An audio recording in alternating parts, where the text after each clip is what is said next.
Hello everyone. So welcome to the next lecture of mechanical properties of fluid.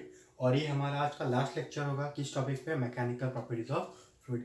इसी के साथ आपका जो न्यू सिलेबस डिजाइन किया हुआ है किस कौन सा महाराष्ट्र स्टेट बोर्ड का डिलीटेड पोर्शन हटा के this is the last topic of mechanical properties of fluid. और आज का हमारा टॉपिक है टर्मिनल वेलोसिटी। क्या है हमारा आज का टॉपिक? Terminal velocity. अब इसको समझने से पहले हम एक छोटा सा कंसेप्ट देख लेते ए वाटर ड्रॉपलेट का जो बारिश के समय नीचे गिरता है। कब नीचे गिरता है? बारिश के समय नीचे गिरता है। मान लो ये हमारा क्लाउड्स है। क्या है ये हमारा? क्लाउड्स जो सरफेस से ऊपर होते हैं 2000 मीटर। कितना ऊपर होते हैं सरफेस से ये क्लाउड? बारिश के बादल जिसको हम कहते हैं क्लाउड, तो कितना ऊपर होते हैं? 2000 मीटर ऊपर होते हैं।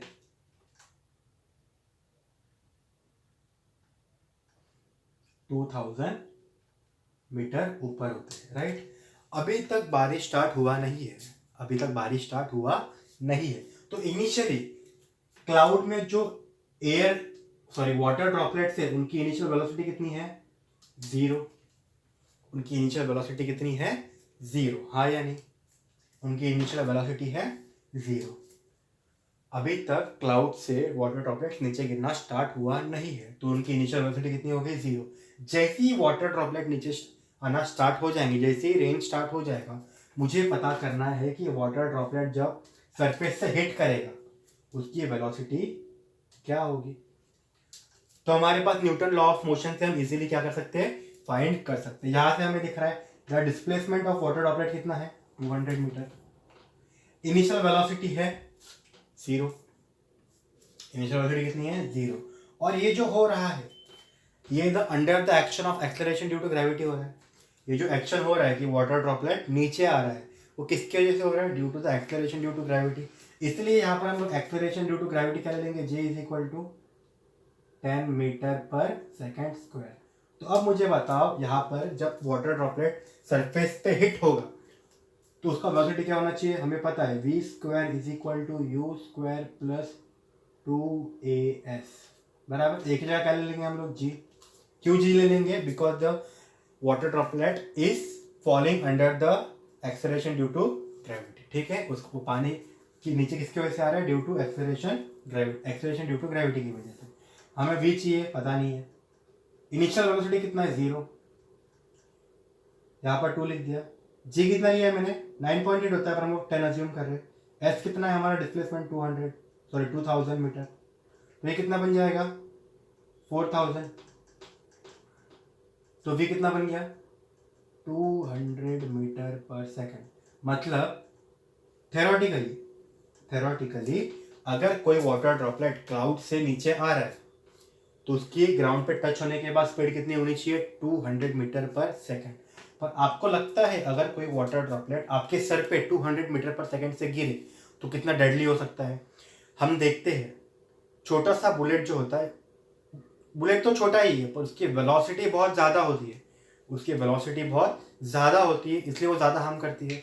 सिमिलरली अगर वाटर ड्रॉपलेट भी इतने ज़्यादा वेलोसिटी से नीचे आए और हमारी बॉडी को हिट करे तो क्या होगा हमारे बॉडी का? हाँ या नहीं? हम एक्सपेरिमेंटली थ्योरेटिकली निकाले तो velocity of droplet hitting the ground कितना है? 200 मीटर पर सेकेंड। और अगर आप इमेजिन करें कि इतने वेलोसिटी से अगर कोई वाटर ड्रॉपलेट आपके हेड पे या आपके बॉडी को हिट करेगा तो कितना डैमेज हो सकता है। मतलब अगर वाटर ड्रॉपलेट इतने वेलोसिटी से आएगा तो ये क्या हो जाएगा? डेडली हो जाएगा। हाँ या नहीं? एक्चुअल में आना चाहिए इतने, किसकी वजह से? 200 मीटर पर सेकेंड की वजह से। पर एक्चुअल में तो velocity of water droplet when it hits the ground कितना होता है? 10 मीटर पर सेकेंड। प्रैक्टिकली कितना होता है ये? 10 metre per second. Approximately 10 metre per second. Actual नहीं होता, अप्रोक्सीमेटली 10 मीटर पर सेकेंड। होना कितना चाहिए? 200 मीटर पर सेकेंड। हमने कैलकुलेट किया है पर एक्चुअली एक्सपेरिमेंटली कितना देखा गया है? It is approximately 10 metre per second. मतलब वेलोसिटी क्या हो रही है? बहुत ज्यादा डिफरेंस हो रहा है। ये क्यों होता है? Because of natural phenomena.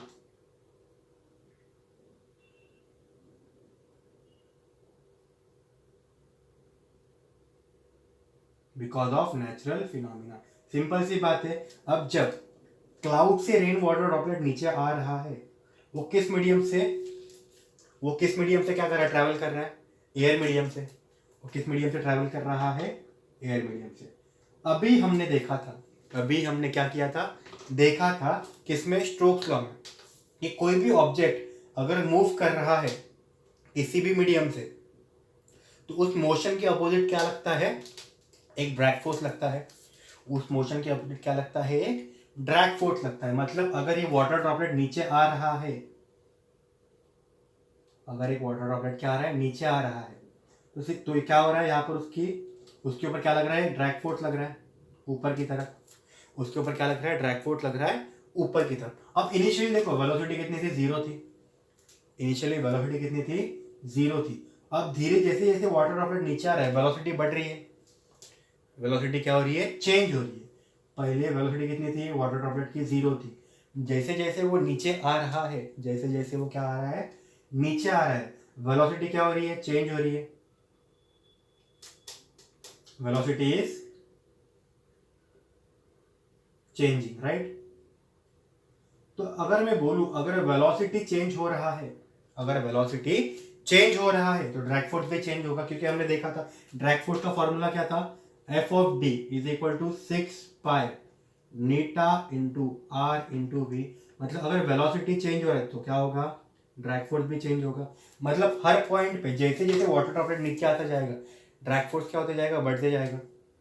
अब मुझे बताओ, ड्रैग फोर्स बढ़ेगा, क्या बढ़ेगा, ड्रैग फोर्स बढ़ेगा, तो वेलोसिटी क्या होगी, सॉरी, तो एक्सेलरेशन क्या होगा, कम होते जाएगा। ड्रैग फोर्स बढ़ेगा तो एक्सेलरेशन क्या होते जाएगा, कम होते जाएगा। मतलब एक्सेलरेशन क्या होता है, चेंज इन वेलोसिटी।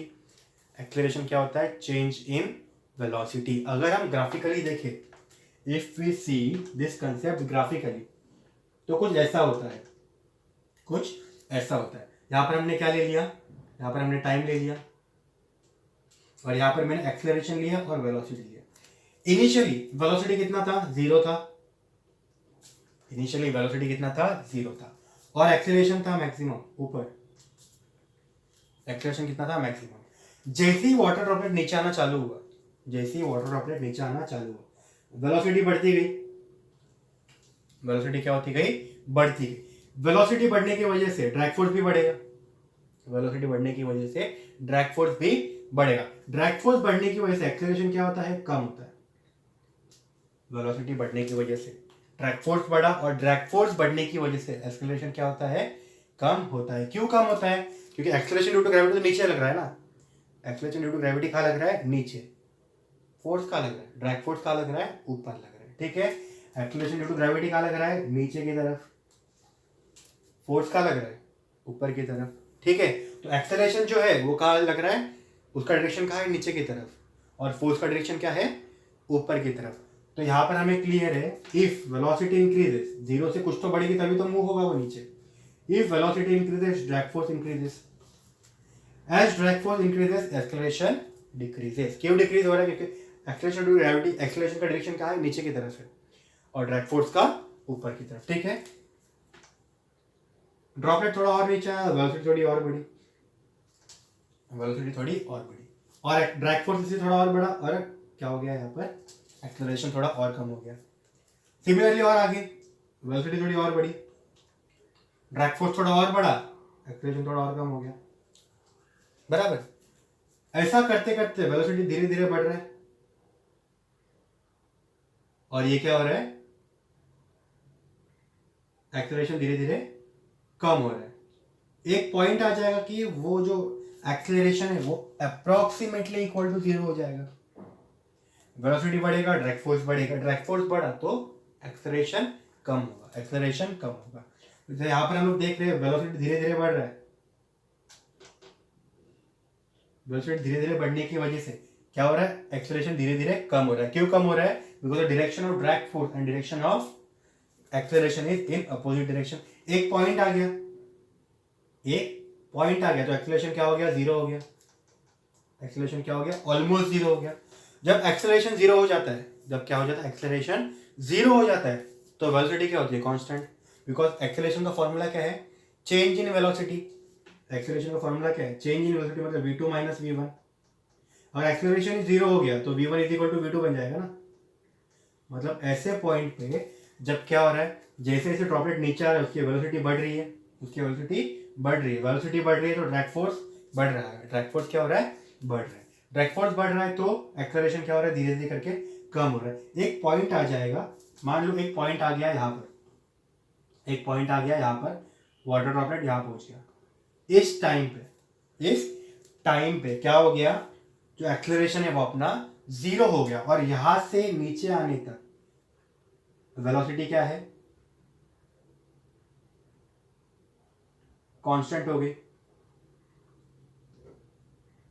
क्या हो गई, वेलोसिटी कांस्टेंट। यहां से यहां तक वेलोसिटी क्या हो रही थी, चेंज हो रही थी क्योंकि एक्सेलरेशन धीरे धीरे कम हो रहा था। इस पॉइंट पे एक्सेलरेशन क्या हो गया, 0 हो गया। अगर एक्सेलरेशन 0 हो गया तो वेलोसिटी क्या हो जाएगी, कांस्टेंट हो जाएगी। तो जिस कांस्टेंट वेलोसिटी से, जिस कांस्टेंट वेलोसिटी मतलब इस पॉइंट पे जो वेलोसिटी होगी किसकी, ड्रॉपलेट की, उसी को कहते हैं हम लोग टर्मिनल, सॉरी TERMINAL वेलोसिटी। ठीक है, तो ये कंसेप्ट क्लियर है। क्या हो रहा है, जैसे ही वाटर ड्रॉपलेट धीरे धीरे नीचे गिरेगा उसका वेलोसिटी इंक्रीज होगा। Due to increase in velocity क्या हो रहा है, ड्रैग फोर्स इंक्रीज हो रहा है। ड्रैग फोर्स इंक्रीज होने की वजह से, due to increase in drag force, acceleration क्या होगा, कम होगा। एक्सेलरेशन कम हो रहा है तो यहाँ पर एक ग्राफ बना रहे हैं हम लोग। एक पॉइंट आ जाएगा कि एक्सेलरेशन क्या हो जाएगा, 0 हो जाएगा।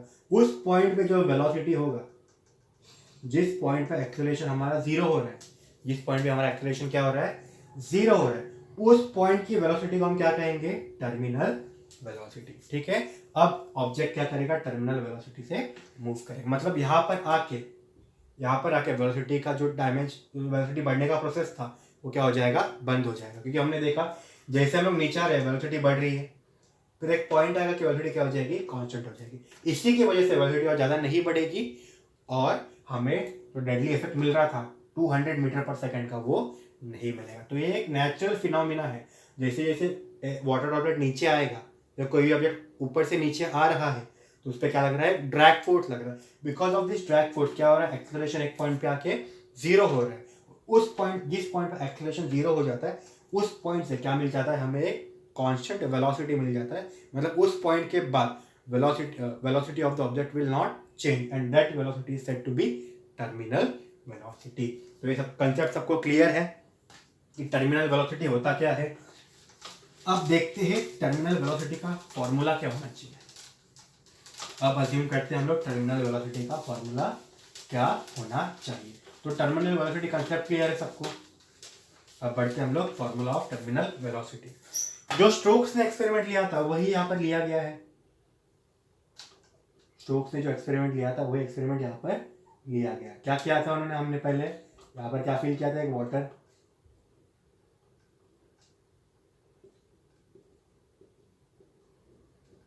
बराबर, क्या फील किया था हमने, वाटर फील किया। और यहाँ पर क्या लिया था हमने,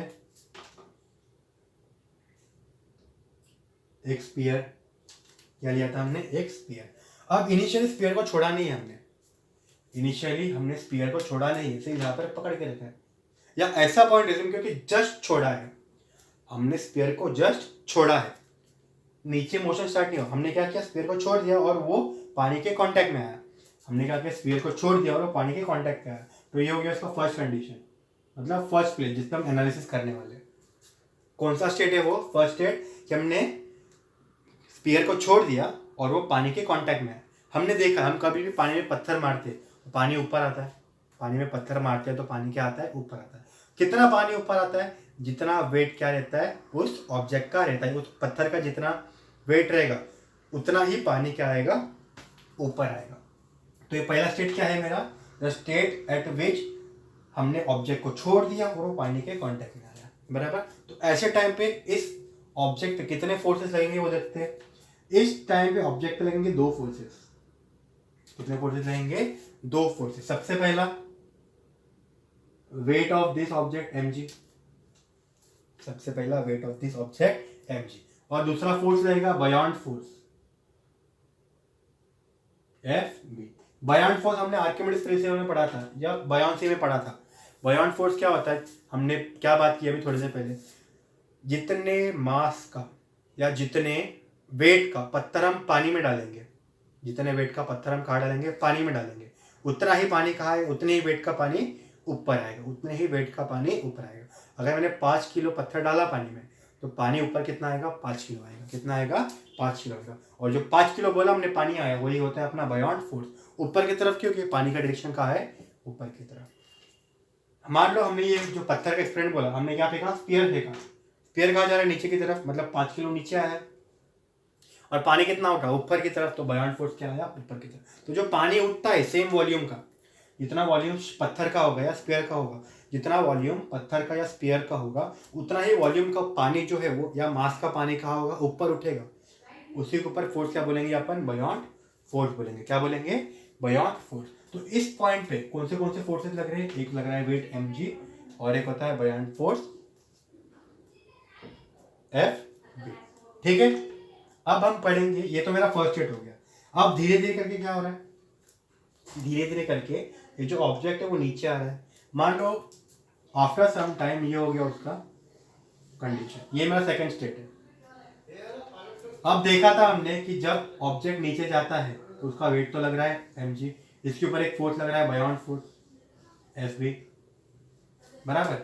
अब जैसे ही हमने बात की थी किसमें, स्टोक्स लॉ में, क्या था, जैसे ही कोई ऑब्जेक्ट मूव करेगा, जैसे ही कोई ऑब्जेक्ट क्या करेगा, मूव करेगा, उसको क्या लगेगा, एक ड्रैग फोर्स लगेगा। किस तरफ, in the direction opposite of motion, in the direction opposite of motion.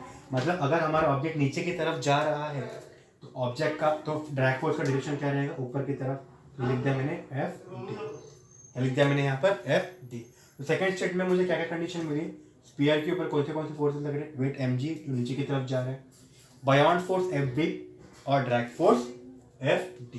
अब देखो, अगर मैं इनको इक्विलिब्रियम में मानूं, अगर मैं इनको क्या मानूं, इक्विलिब्रियम में, तो क्या बोल सकता हूं मैं, downward force is equal to upward force, downward force is equal to upward force. अब डाउनवर्ड फोर्स कौन सा है, mg, और अपवर्ड फोर्स कौन सा है, Fd into Fb। Fd is drag force, Fb is buoyant force. मतलब कितना वेट का पानी ऊपर उठला, weight of water spill up, कितना पानी ऊपर उछला, उसका क्या है, वेट है। अब मुझे बताओ m, मुझे डेंसिटी का फॉर्मूला बताओ, density is nothing but mass upon volume. तो मास क्या हो जाएगा, डेंसिटी इनटू वॉल्यूम। अगर मैं स्पीयर की बात करूं, किसकी बात करो, स्पीयर की, तो स्पीयर का मास क्या बन जाएगा, density of sphere into volume of sphere. हाँ या नहीं, density of sphere into volume of sphere. किसकी बात की मैंने यहां पर, स्पीयर की। तो rho is density of sphere, rho is density of sphere. ठीक है, पुट कर दो यहां पर, mg की जगह क्या आ जाएगा, रो वी जी। क्या आ जाएगा, रो वी जी, क्योंकि हमने देखा density is equal to mass upon volume, तो मास क्या बन गया, डेंसिटी इनटू वॉल्यूम। हम बात कर रहे थे स्पीयर की, तो ये हो गया rho V g is equal to, FD का फॉर्मूला देखा था हमने, क्या था एफडी का formula, 6 pi eta r V, put कर दिया। चलो इसकी बात करते हैं, क्या है, वेट एफवी क्या है, weight of water slip up, weight of water slip up. Weight का फॉर्मूला क्या होता है, mass into acceleration due to gravity. Weight का फॉर्मूला क्या होता है, mass into acceleration due to gravity. अभी हमने मास का फॉर्मूला देखा, क्या होता है, density into volume into g, density into volume into g. हाँ या नहीं। अब यहां पर ऊपर कौन जा रहा है, वाटर जा रहा है, तो यहां पर क्या लिखूंगा मैं, rho dash. Row dash is nothing but density of water, और वॉल्यूम तो दोनों का सेम ही रहेगा, जितना स्पीयर वॉल्यूम का रहेगा उतना स्पीयर जो पानी ऊपर है उसका रहेगा, बराबर। सिर्फ क्या चेंज हो रहा है, डेंसिटी चेंज हो रहा है। तो वॉल्यूम ऑफ स्फीयर और पानी जितना ऊपर उठा वो क्या रहेगा, सेम रहेगा। तो यहाँ पर वेट एफ बी क्या बन जाएगा, एफ बी क्या बन जाएगा, F B is nothing but weight of water spill up. उसका फॉर्मूला क्या मिला मुझे, रो डैश, सॉरी प्लस आएगा यहाँ पर, प्लस रो डैश वी जी, ठीक है, रो डैश वी जी। अब इसको यहाँ इस साइड भेजता हूँ तो क्या बन जाएगा,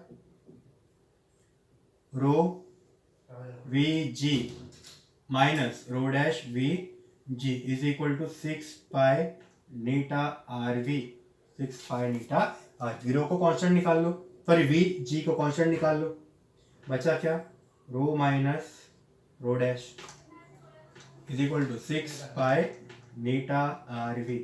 अब देखो वॉल्यूम है ना, ये volume is nothing but sphere का volume, volume is nothing but sphere का वॉल्यूम। स्फीयर का वॉल्यूम लो या वाटर का वॉल्यूम लो, it's one and the same. तो what is the volume of sphere, इसको वी टी लिख दो, टर्मिनल वेलोसिटी, ताकि कंफ्यूजन ना हो, दो वी आ रहा है यहाँ पर वी टी लिख दो। ये वी वॉल्यूम है, ये टी है टर्मिनल वेलोसिटी, ठीक है। ये है मेरा वॉल्यूम, क्या है ये, वी मतलब वॉल्यूम और वी टी मतलब टर्मिनल वेलोसिटी, ठीक है। चलो आगे बढ़ते हैं अभी। तो यहाँ पर क्या लिख दिया मैंने, 4/3 pi r cube into g rho minus rho dash is equal to 6 pi n r V T, ठीक है। कैंसिल कुछ हो रहा है क्या, पाई पाई कैंसिल, एक आर कैंसिल, यहाँ पर बचा 2 2 जा 2 3 जा। मुझे क्या चाहिए, वीटी का फॉर्मूला चाहिए, तो वीटी को इधर अकेला रखा। यहाँ पर क्या बचा, 3 नीटा, 3 नीटा को इस साइड लेके आ जाओ। ऊपर क्या बचा 2, 3 नीटा नीचे आया तो क्या बना 6 नीटा, सॉरी 9 नीटा, 3 नीटा नीचे है ना, तो 3 इंटू 3 9 नीटा। और यहाँ पर क्या बचा r square g rho minus rho dash is equal to V T. तो this is the formula of terminal velocity, ठीक है। Terminal velocity is that velocity at point at which the acceleration of the moving object becomes zero, acceleration of moving object becomes zero, ठीक है। और ये क्यों zero हुआ इससे पहले हमने देख लिया है। So this is the concept, last concept of what, mechanical properties of fluid, ठीक है। नेक्स्ट हम मिलेंगे नेक्स्ट चैप्टर के साथ, तब तक रिवाइज करते रहिए।